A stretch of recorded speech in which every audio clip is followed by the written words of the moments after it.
আজ সুপ্রিম কোর্টে সারাক্ষণের শুনানি পর্বে বারবার রাজ্যকে প্রবল অস্বস্তিতে পড়তে হয়, কিন্তু প্রশ্ন সেই অস্বস্তির কারণ নেই। नीरा सफेद तुरंत खुले, भरपूर झाग दे और इसकी स्मार्ट साइंस दे स्मार्ट केयर और फ्रेशनेस। मेरी चॉइस मेरा सफेद। রাজ্য ঠিক যেমনটা দাবি করেছেন মমতা বন্দ্যোপাধ্যায়, পুলিশ, স্বাস্থ্য শিক্ষা অধিকর্তারা, স্বাস্থ্য প্রশাসন, সাধারণ প্রশাসন সবাই মিলে যদি সত্যি সত্যি অভয়ার বিচার চাইতেন, মেনে নিলাম যে অভয়ার ধর্ষণ এবং খুন অত্যন্ত দুর্ভাগ্যজনক, এটা রাজ্য সরকার বিশ্বাস করে, অন্তর থেকে বিশ্বাস করে। মমতা বন্দ্যোপাধ্যায় এবং তার প্রশাসনের সমস্ত কর্তারা বিশ্বাস করেন। ওটা আটকাতে না পারার জন্য সত্যি তারা প্রচণ্ড এক গ্লানিবোধে ভুগছেন, এবং তারপর তার থেকে শিক্ষা নিয়ে তারা সত্যি সত্যি এ রাজ্যের মেয়েদের, মহিলাদের নিরাপত্তা সুনিশ্চিত করবার জন্য এতটাই আন্তরিক যে আর কোনো ফাঁক রাখছেন না। এটা মেনে নিতে পারতাম যদি আজকে সুপ্রিম কোর্টে এমন ভয়ঙ্করভাবে বেআব্রু না হয়ে পড়তো রাজ্য সরকার।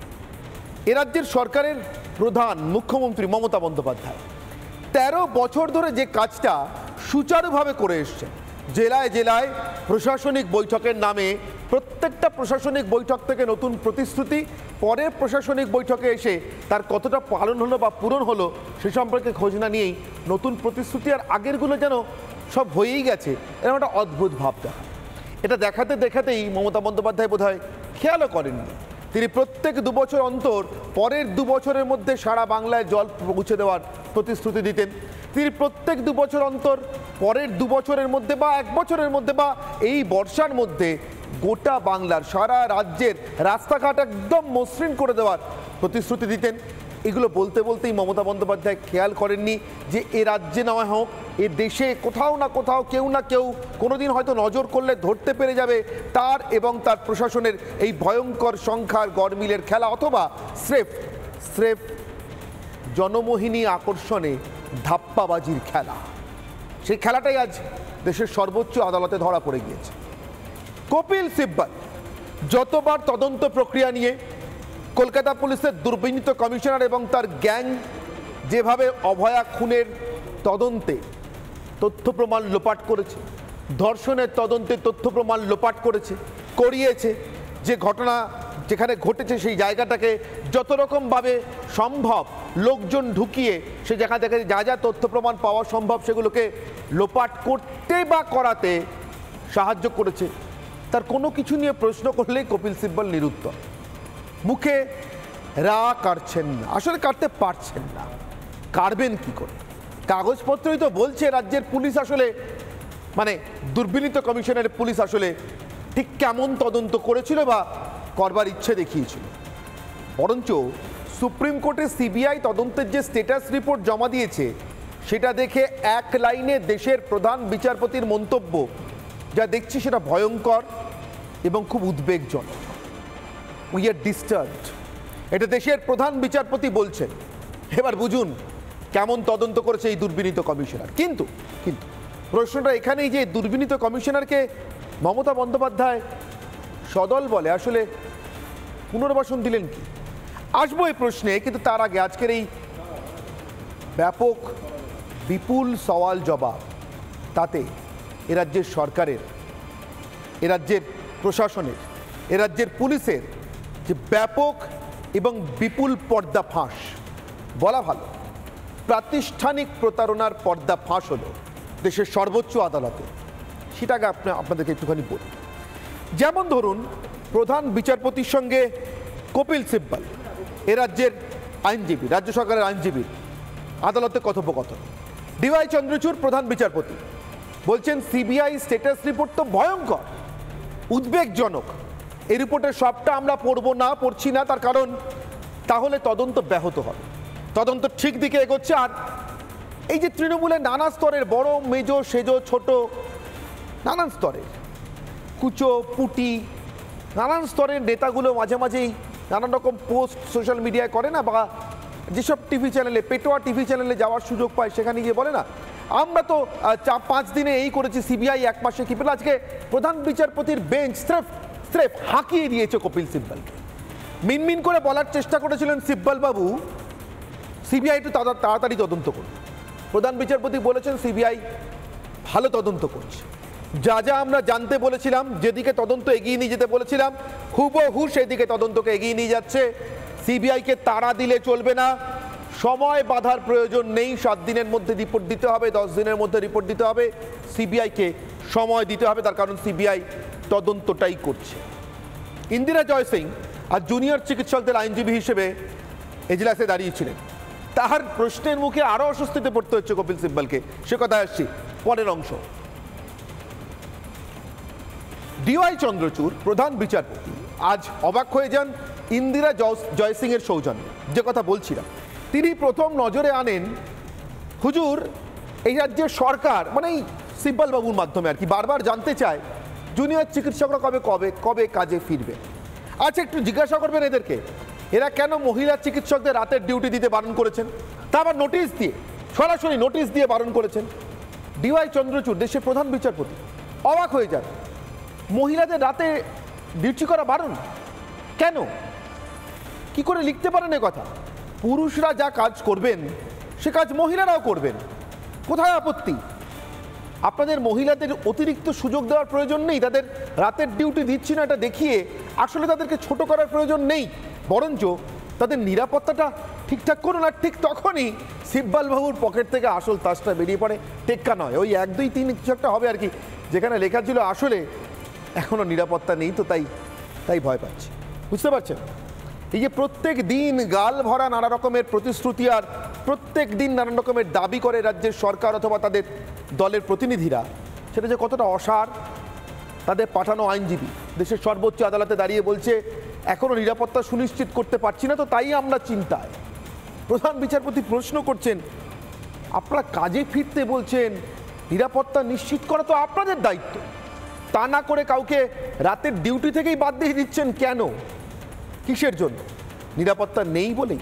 দ্রুত এই নির্দেশিকা সংশোধন করুন, মুছুন। বাধ্য হয়ে সিব্বল বাবু কথা দিতে বাধ্য হয়েছেন আজকে। হ্যাঁ, ওই নির্দেশিকার ওই কথাগুলো আমরা মুছে দেব। এ রাজ্য সরকারের একটা ডিলিট পিরিয়ড যাচ্ছে, যাই লিখছেন যাই বলছেন সবই ডিলিট করতে হচ্ছে। কথা দিতে হয়েছে ওই নির্দেশিকার নির্দিষ্ট ওই অংশটা তারা মুছে দেবে। আরও আছে, এখানে শেষ নয়। এরপর ইন্দিরা জয় সিং জুনিয়র চিকিৎসকদের আইনজীবী সম্ভবত সরকারের খেলাটা ধরতে পেরেই বলেছেন, গতকাল মুখ্যমন্ত্রীর সঙ্গে জুনিয়র ডাক্তারদের এই যে বৈঠক হলো, এই যে বৈঠক মুখ্যমন্ত্রী বললেন বেরিয়ে ওদের 99% দাবি মেনে নিয়েছি, সে বৈঠকের মিনিটসটা একবার পড়া হোক, ওটা আদালতের রেকর্ডে অন্তর্ভুক্ত করা হোক, যাতে ভবিষ্যতে সব তথ্য থাকে আদালতের কাছে। মুখ্যমন্ত্রী চিকিৎসকদের কি বলেছিলেন, চিকিৎসকরা কি দাবি করেছিলেন, কতটা দাবি মিটিয়েছিলেন। সিব্বল বাবু খুব একটা আপত্তি করতে পারেননি, মিনমিন করে কার্যবিবরণীটা পড়ে শুনিয়ে দিয়েছে। তাতে প্রধান বিচারপতি বলেছেন, মুখ্যমন্ত্রীর সঙ্গে জুনিয়র চিকিৎসকদের বৈঠকের এই কার্যবিবরণী আদালতে নথিভুক্ত হলো। অর্থাৎ বলে না, যেখানে বাঘের ভয় সেখানেই সন্ধ্যা হয়। 7 দিন ধরে টানাপোড়েন চালিয়েছে, সুপ্রিম কোর্টে বিচার চলছে, অতএব লাইভ স্ট্রিমিং করা যাবে না, কেউ যদি কিছু বলে ফেলে। শেষমেশ ওই সুপ্রিম কোর্টেই মুখ্যমন্ত্রীর সঙ্গে চিকিৎসকদের বৈঠক, তার কার্যবিবরণী, প্রতিটি শব্দ নথিভুক্ত হয়ে রইল। সরকারি প্রতারণার স্বরূপটা ভবিষ্যতে দেশের আদালতও টের পাবে, যার একটুখানি সামান্য ঝলক মাত্র আজ বিকেলে রাজ্যবাসী দেখতে পেয়েছেন। সুপ্রিম কোর্টে কার্য বিবরণী নথিভুক্ত হলো, বিচারপতি জানিয়ে দিয়েছেন, প্রধান বিচারপতি দেশে। এর পরের অংশ, ইন্দিরা জয় সিং জিজ্ঞাসা করেন, আচ্ছা এই যে জুনিয়র ডাক্তাররা কাজে ফিরলে কোনো ব্যবস্থা নেওয়া হবে না হবে না হবে না ইত্যাদি, সব তো মুখে হচ্ছে, লেখা হচ্ছে না তো, কোথাও লেখা থাক। সঙ্গে সঙ্গে কপিল সিব্বল বলার চেষ্টা করেন কোনো ব্যবস্থা নেওয়া হবে না। ইন্দিরা জয় সিং বারবার জিজ্ঞাসা করেন, লেখাটা কোথায়, লিখতে হবে তো, নিরাপত্তার কি ব্যবস্থা হয়েছে? কপিল সিব্বল বলেন, আশ্বাস তো দিয়েছেন মুখ্যমন্ত্রী। প্রধান বিচারপতি জিজ্ঞাসা করেন, আচ্ছা কাজে ফেরানো নিয়ে আপনাদের এত তাগিদ দেখছি ছিল, শেষ সওয়াল জবাবের দিন, শেষ শুনানির দিন 16 নম্বর পয়েন্টে সুপ্রিম কোর্টের প্রধান বিচারপতি বেঞ্চ লিখেছিল জুনিয়র চিকিৎসকরা দ্রুত কাজে ফিরে আসুন। তার কারণ 14 নম্বর পয়েন্টে এই বেঞ্চই নির্দেশ দিয়েছিল রাজ্যকে নিরাপত্তার ক্ষেত্রে কতগুলো ব্যবস্থা নেওয়ার জন্য। তো স্বাভাবিকভাবেই আগে 14, তারপর 15, তারপর 16, মমতা বন্দ্যোপাধ্যায়ও জানেন, কপিল সিব্বলও জানেন, অক্ষর জ্ঞান, সংখ্যা জ্ঞান, তার এই প্রাথমিকটুকু না জেনে তো আইনজীবীও হওয়া যায় না। মুখ্যমন্ত্রীও হওয়া যায় না। তাহলে নিশ্চয়ই এটা জানেন যে 14 নম্বরটা করেছেন বলেই 16 নম্বরটা করতে বলছেন, কিন্তু না, অদ্ভুত, 14 নম্বরটা করেননি। প্রধান বিচারপতি যখন জিজ্ঞাসা করেন তখন কপিল সিব্বল বলেন 100 কোটি টাকা বরাদ্দ হয়েছে। ওই প্রশাসনিক বৈঠক, বুঝতে পারছেন প্রিয় দর্শক, চেনা লাগছে কথাটা। বরাদ্দ করে দিলাম, 80 কোটি টাকা দিয়ে দিলাম, 100 কোটি টাকা দিয়ে দিলাম, অমুক তুমি দেখে নিও, তমুক কাজটা যেন ঠিকঠাক হয়, তমুক বেশি কমিশন খেও না, 100 কোটি টাকা বরাদ্দ হয়েছে। দেশের প্রধান বিচারপতি বললেন বাজেট বরাদ্দ ছাড়া কি হয়েছে? ডাক্তাররা চেয়েছিলেন রেস্ট রুম, ডাক্তাররা চেয়েছিলেন ডিউটি রুম, ডাক্তাররা চেয়েছিলেন শৌচাগার, ডাক্তাররা চেয়েছিলেন হাসপাতালের যত্রতত্র যেন সঞ্জয় রায়ের মতো এই দালাল টালালগুলো সিভিক ভলান্টিয়ারের বেশে ঘুরে বেড়াতে না পারে, তার জন্য বায়োমেট্রিক পদ্ধতি, অর্থাৎ তাদের চোখের মনির ছবি অথবা তাদের হাতের আঙুলের ছাপের ছবি ছাড়া নির্দিষ্ট কিছু দরজা, নির্দিষ্ট কিছু জায়গা খুলবে না সকলের জন্য ব্যবস্থা করেছেন হুজুর। হচ্ছে হচ্ছে হয়ে যাবে হুজুর। ঠিক যেভাবে প্রশাসনিক কায়দায় 13 বছর ধরে প্রত্যেক 2 বছরে, বলেছিলাম না শুরুতে আপনাদেরকে, 2 বছর অন্তর বলেন 2 বছরের মধ্যে সব গ্রামে জল পৌঁছে যাবে, ঠিক সেই কায়দা আজকে কপিল সিব্বলকে মোটামুটি ব্রিফ টিপ দিয়ে পাঠানো হয়েছিল। কিন্তু মুশকিলটা হচ্ছে প্রশাসনিক বৈঠকে বসে থাকে আশেপাশে একেবারে বশংবদ আমলাগুলো, হীরক রাজ্যের সভাসদের মতো, আর কিছু নিজের দলের বাছাই করা জনপ্রতিনিধি, অন্য দলের লোক জনপ্রতিনিধি, পঞ্চায়েত থেকে এমপি পর্যন্ত কাউকে ডাকা হয় না। অতএব বিরোধিতা থাকে না। লাইভ স্ট্রিমিং হয় নিশ্চয়ই, মন কি বাত कहते हैं শুনতে নেই, লাইভ স্ট্রিমিংয়ে বলে যান, কেউ তো উত্তর দেওয়ার নেই, কেউ প্রশ্ন করানো নেই, অতএব ওই লাইভ স্ট্রিমিংয়ে কোনো আপত্তি থাকে না। কিন্তু এই লাইভ স্ট্রিমিংয়ে আপত্তি ছিল, কিন্তু সুপ্রিম কোর্টও তো আজ লাইভ স্ট্রিমিং চলছিল, এখানে তো সব ধরা পড়ে যায়। জিজ্ঞাসা করলেন প্রধান বিচারপতি, করলেন কি? তো সিব্বল বাবু একটা হিসেব দিলেন, 1514 জন, হিসেবটা কম নয় কিন্তু, 1, 5, 1, 4, বেশ লম্বা সংখ্যা।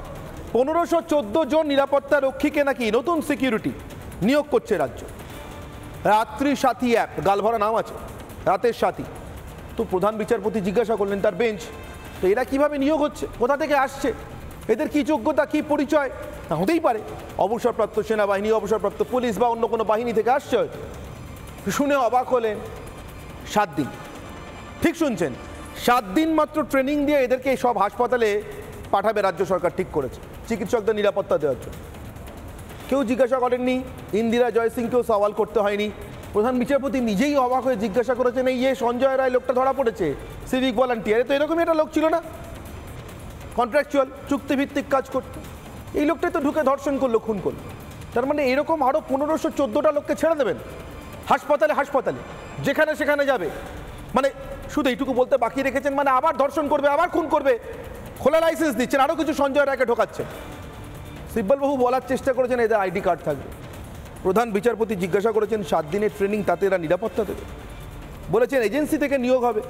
প্রধান বিচারপতি বলছেন নিয়োগ হবে, যাচাই হবে, কিন্তু এরকম লোকজনকে নিয়ে তো মহিলা ডাক্তাররা, মহিলা চিকিৎসকরা নিরাপদ বোধ করছেন না। এ লোকগুলো কে, কোথা থেকে আসবে, কে জানে? এবার কপিল সিব্বল বলছেন সিআইএসএফ আছে। আচ্ছা, সিআইএসএফ থাকে হাসপাতালে, ছিল, আরজিকর হাসপাতালে এসছে, শুধুমাত্র আরজিকরে কেন এসছে আপনারা জানেন? দুর্বিনীত কমিশনার 7000 মব সামলাতে পারে না বলে নিজেই সকলের সামনে স্বীকার করেছে, বলেছে আমি ব্যর্থ। তারপরেও তাকে সরাননি মুখ্যমন্ত্রী, কালকে চাপে পড়ে সরাতে বাধ্য হয়েছেন, আজকে পুরস্কার দিয়েছেন। তো সেহানো সিআইএসএফের দিব্যি কেটে কপিল সিব্বল বাবু বলছেন সিআইএসএফ আছে। তো প্রধান বিচারপতি মনে করাচ্ছেন কদিন, ও তো আমরা পাঠিয়েছি, কদিন থাকবে সিআইএসএফ? তারপর সিব্বল বাবু বলছেন আউটপোস্ট আছে। আরজিকর হাসপাতালে আউটপোস্ট মানে যারা 14 ঘন্টা পরে এফআইআর করেছে, ওটাও বললেন চন্দ্রচূড়। ওই আউটপোস্ট তো যারা এফআইআর করতে এতটা সময় নিয়েছিল, দেখা গেছে কীরকম দেরি হয়েছে ওদের এফআইআর করতে। আমি সেই অংশে আসি। প্রধান বিচারপতি যা যা রাজ্যকে মনে করিয়ে দিতে বাধ্য হচ্ছেন, কিন্তু রাজ্যের ওই বলে না, পিঠে বেঁধেছি কুলো, কানে দিয়েছি তুলো। অতএব প্রধান বিচারপতির কথা কতটা কানে ঢুকলো দেবানা জানন্তি শেষ অংশ। মনে করাচ্ছেন দেশের প্রধান বিচারপতি মমতা বন্দ্যোপাধ্যায়ের পাঠানো লয়ারকে, কপিল সিব্বলকে, আইনজীবীকে বিপদ ওঁত পেতে থাকে যেখানে সেখানে। এই যে আপনারা সব হচ্ছে হবে বলছেন, এভাবে চলবে না সিব্বল বাবু, এভাবে চলবে না। হ্যাঁ, আপনি আমি শুনতে অভ্যস্ত 13 বছর ধরে 1300 প্রশাসনিক মিটিং হয়ে গেছে, হচ্ছে, হবে, সব হয়ে যাবে, হয়ে গেছে, 100% কাজ হয়ে গেছে। কিন্তু প্রধান বিচারপতিকে ঠিক এভাবে ভাঁওতা দেওয়া গেল না, বলছেন হবে না, 7 থেকে 14 দিন টাইম বেঁধে দিলাম, এর মধ্যে সবটা হতে হবে। সিসিটিভি, রেস্টরুম, শৌচাগার, বায়োমেট্রিক মানে ওই আঙুলের ছাপ বা চোখের মনির ছাপ যেমনটা বলছিলাম, এইসব দিয়ে তবে হাসপাতালে ঢোকা যাবে, এসব ব্যবস্থা করতে হবে। হাসপাতালের যত্রতত্র সঞ্জয় রায়রা যেন ঘুরে বেড়াতে না পারে। সিব্বালবাবু এবার একেবারে নিরুপায় হয়ে বলেন, বুঝতে পেরেছেন বল ব্যাট সব হাতের বাইরে। স্বাস্থ্য সচিব ছিলেন যার পদত্যাগ করার কথা। মুখ্যমন্ত্রী যদি সত্যি চোখ কান খোলা রাখা একজন মুখ্যমন্ত্রী এবং স্বাস্থ্যমন্ত্রী হতেন, কিন্তু মুখ্যমন্ত্রী মূলত ধর্ষক রক্ষকদের মুখ্যমন্ত্রী, অতএব সেই স্বাস্থ্য সচিব এখনও শপথে বহাল নারায়ণ স্বরূপ নিগম, আপনারা জানেন, যার নির্দেশে আরজিকর হাসপাতালের ওই ক্রাইম স্পটের আশপাশটা ভাঙা হয়েছিল, যে মিটিংয়ে তিনি নিজে উপস্থিত ছিলেন, তা তিনি আজকে সেই মহান স্বাস্থ্য সচিব আজকে এই এজলাসে ছিলেন। তাকে জিজ্ঞাসা করেন প্রধান বিচারপতি, আপনিই বলুন কি আছে, কি করবেন, কতটা নিরাপত্তা নিশ্চিত করেছেন। আমতা করে স্বাস্থ্য সচিবের বাড়ানো ফাইলে কপিল সিব্বল বাবু বলছেন, ভাবুন ডাক্তারদের কাজে ফিরতে মমতা বন্দ্যোপাধ্যায় এবং তার সরকার কবে থেকে বলছে, কবে ফিরবেন, এই তো মেনে নিলাম, ফিরে আসুন। আজকে নিরাপত্তা ব্যবস্থা কি করেছেন কলকাতার মেডিকেল কলেজ হাসপাতালগুলো, রাজ্যের অন্য জেলাতে যে কটা মেডিকেল কলেজ হাসপাতাল আছে সেগুলো, এবং সরকারি হাসপাতালগুলোতে মোট 87টা জানতে চাওয়ায় আমাদের মহান স্বাস্থ্য সচিব সিব্বলবাবুর মাধ্যমে দেশের প্রধান বিচারপতিকে বলছেন 2 সপ্তাহ সময় দিন, হলফনামা দিয়ে জানাচ্ছি। দেশের প্রধান বিচারপতি বলছেন 2 সপ্তাহ অনেক দিন, অথচ এরা চান আজ এই মুহূর্ত থেকে জুনিয়র ডাক্তাররা কাজে ফিরবে। জুনিয়র ডাক্তাররা কবে নিরাপদ বোধ করবেন, কবে কাজে ফিরবেন, তাদের বিষয়ে তারা জিবি মিটিং করছেন, তারা মিটিং থেকে সহমত হয়ে সিদ্ধান্ত নেবেন এবং নিতেই পারেন বলে, এবং তার আগে সরকারকে এগুলো শেষ করতে হবে এই কাজগুলো বলে দেশের প্রধান বিচারপতি জানিয়ে দিয়েছেন। আমার প্রশ্ন সেখানে নয়, আমার প্রশ্ন প্রাতিষ্ঠানিক প্রতারণা নিয়ে। এই সমস্ত কিছু হয়ে যাওয়ার পর এই দুর্বিনীত কমিশনার, স্বাস্থ্য সচিব তো এখনও বহাল তবিয়তে আছে। সন্দীপ ঘোষকে মমতা বন্দ্যোপাধ্যায় একটা পোস্টিং দিয়েছিলেন, রাখতে পারেননি, বাধ্য হয়ে ছেড়ে দিতে হয়েছে। কিন্তু রাজ্যের স্বাস্থ্য শিক্ষা অধিকর্তাকে অসাধারণ পুনর্বাসন দিয়েছেন। আর বিনীত গোয়েল, আপনাদের জানিয়ে রাখি, এই দুর্বিনীত কমিশনার যে মধ্যরাতে 15ই আগস্টের দিন, যেদিনকে গোটা দেশের সব শহরে, রাজধানী শহরে তো বটেই সব থেকে বেশি নিরাপত্তা থাকে, সেদিন একটা হাসপাতালে 4 দিন আগে 5 দিন আগে ঘটে যাওয়া একটা ঘটনার পরেও যে লোকটা 7000 মব টুপটাপ করে এসে পড়ে এবং ভেঙে দিয়ে চলে যায় বলে দাবি করে, এবং উদ্ধত পুলিশ অফিসারের চূড়ান্ত নিদর্শন রেখে বলে, আপনারা যদি মনে করেন এটা গোয়েন্দা ব্যর্থতা তবে তাই, তার কারণ তাকে তার মুখ্যমন্ত্রী, তার বস পদত্যাগ করতে দিচ্ছিলেন না। সেই দুর্বিনীত বিনীত গোয়েল এখন থেকে কি করবেন জানেন? যিনি একটা হাসপাতালে ক্রাইম সিন রক্ষা করতে পারেননি, যিনি একটা হাসপাতালে একজন চিকিৎসকের, মহিলা চিকিৎসকের অন ডিউটি অবস্থায় ধর্ষণ এবং খুন হয়ে যাওয়ার পর তার তদন্তের প্রাথমিক তথ্য প্রমাণগুলো লোপাট করে যাওয়াটাকে আটকাতে পারেননি, তিনি এখন আপনাকে, আমাকে, আমাদের সবাইকে নাকি সন্ত্রাসবাদী আক্রমণ থেকে রক্ষা করবেন। তার কারণ এ রাজ্যে স্পেশাল টাস্ক ফোর্স, পশ্চিমবঙ্গের সব থেকে এলিট ফোর্সগুলোর একটা, যারা দেশের বড় বড় সন্ত্রাস নাশকতা বিরোধী অপারেশন ক্র্যাক করেছে, অপারেশন সফল করেছে, সেই এসটিএফ এর নেতৃত্ব করবে এই দুর্বিনীত কমিশনার। অতএব বুঝে নিন মমতা বন্দ্যোপাধ্যায়ের প্রতারণার প্রাতিষ্ঠানিক রূপটা। আমি আপনাদের বলেছিলাম প্রাতিষ্ঠানিক খুন, আজ সে খুন ঢাকার প্রাতিষ্ঠানিক প্রতারণা। আমার আজকে একটাই প্রশ্ন, যে প্রশ্ন নিয়ে আজকের বিতর্ক করব, আমার আজকের অগ্নিবাণ,